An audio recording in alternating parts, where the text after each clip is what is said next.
सोलन के शील गांव के लोग आज स्वास्थ्य मंत्री कर्नल धनीराम शांडिल से मिले और उन्होंने मंत्री को बताया कि उनके गांव में फार्मा उद्योग की स्थापना की जा रही है। अगर यह उद्योग उनके गांव में लगता है तो उनके गांव का पर्यावरण और कृषि दोनों पर प्रभाव पड़ेगा। इसलिए वो चाहते हैं कि किसी भी सूरत में यह फार्मा इंडस्ट्री के गाँव में नहीं लगानी चाहिए। वे इसका पुरजोर विरोध करेंगे। उन्होंने कहा कि नियमों को दरकिनार कर फार्मा उद्योग को जमीन उपलब्ध करवाई जा रही है, जो कि उचित नहीं है। गांव वासियों ने विरोध करते हुए कहा कि गांव के बीचों बीच निजी जमीन पर फार्मा उद्योग स्थापित करने की तैयारी की जा रही है, तो उसे निकलने वाला पानी उनके प्राकृतिक स्रोत खराब कर सकता है। वहीं पास में ऐतिहासिक मंदिर भी है, जिसकी पवित्रता पर भी असर पड़ेगा।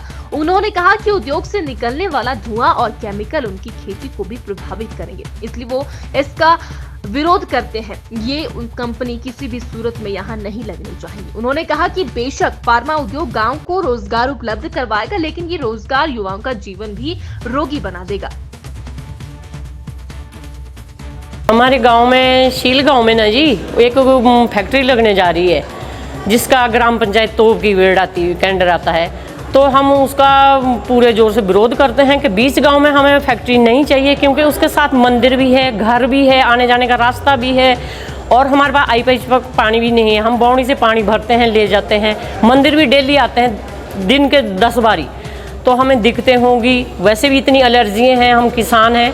तो जो अगर कोई ऐसी कंपनी लगेगी, उसका जो वेस्टेज है हमारी, उसमें नीचे खेतें हैं, हम सिंचाई करते हैं, तो हमारे को बड़ी दिक्कतें होगी। तो इसीलिए हम मंत्री से मिले हैं कि वो वहाँ कंपनी नहीं लगनी चाहिए। मंत्री जी ने हमें कहा है कि नहीं लगेगी। जब आप लोग मना कर रहे हैं तो हमने पंचायत में भी पूरे लोगों ने लिख के दिया है कि एनओसी नहीं मिलनी चाहिए, हमें इससे दिक्कत है।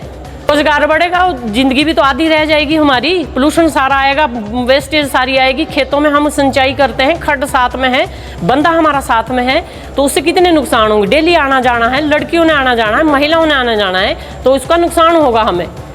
इसलिए हम उसी में खुश हैं जो हमारा जिम्मेदार है कि हम उसको कमाएं और पानी हमारा ठीक रहे।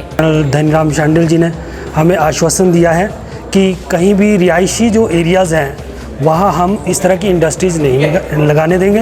हमने एरिया जो है स्पेसिफाई किए हैं, वहाँ उनको परमिशन दी जाएगी, वहाँ इंडस्ट्रीज़ लगाए, किसी को कोई आपत्ति नहीं होगी। तो हम कर्नल धनीराम शांडिल जी का दिल से धन्यवाद करते हैं कि उन्होंने हमें हमारी बात को समझा और हमारी समस्या का निवारण किया।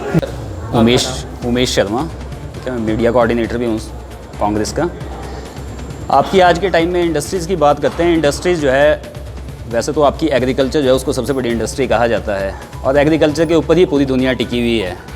आपकी फार्मा इंडस्ट्रीज़ जो हैं वो आपने देखा होगा, जहाँ भी लगी हैं वहाँ का आपका वातावरण सारा जो है वो दूषित हो रहा है। आपने इससे पहले नालागढ़ देखा है, परवाणू देखा है, बद्दी देखा है। इंडस्ट्रीज़ क्या होती हैं, अपने पैसे इकट्ठे करती हैं, पैसा कमाने के लिए आती हैं, उसके बाद चली जाती हैं, बट उसका जो भुगतान है वो वहाँ की जनता को करना पड़ता है। इंडस्ट्रियल एरियाज़ ठीक हैं, बने हैं गवर्नमेंट ने, लेकिन उसको स्पेसिफाई किया है, तो वहाँ पर जाके अगर कोई इंडस्ट्री लगाता है तो उसमें किसी को ऑब्जेक्शन नहीं है। आज के टाइम में आपने देखा होगा कि आपका वातावरण के ऊपर गवर्नमेंट बहुत सारा पैसा खर्च कर रही है ऑल ओवर वर्ल्ड के अंदर, ठीक है। आपका स्वच्छ वातावरण की बात करते हैं, तो उसमें अगर ग्रामीण क्षेत्र में आपकी इंडस्ट्रीज़ आएंगी तो वो आपका वातावरण भी ख़राब करेगी।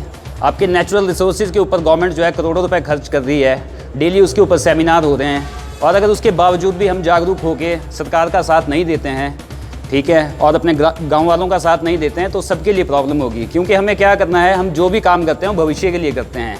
हमें ये नहीं होना चाहिए कि हम आज के टाइम में कुछ पैसा इकट्ठा करने के लिए जो है अपने आसपास के वातावरण को ख़राब करें और आने वाली पीढ़ियों को जहर दे के जाएँ।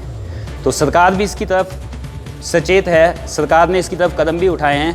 हमने मंत्री जी को ये एप्लीकेशन दी है, और आने वाले टाइम में हम CM को भी देंगे, इंडस्ट्री मिनिस्टर को भी देंगे, और एग्रीकल्चर डिपार्टमेंट को भी देंगे, ताकि हमारी खेती बाड़ी जो है वो भी बची रहे, हमारा वातावरण भी बचा रहे।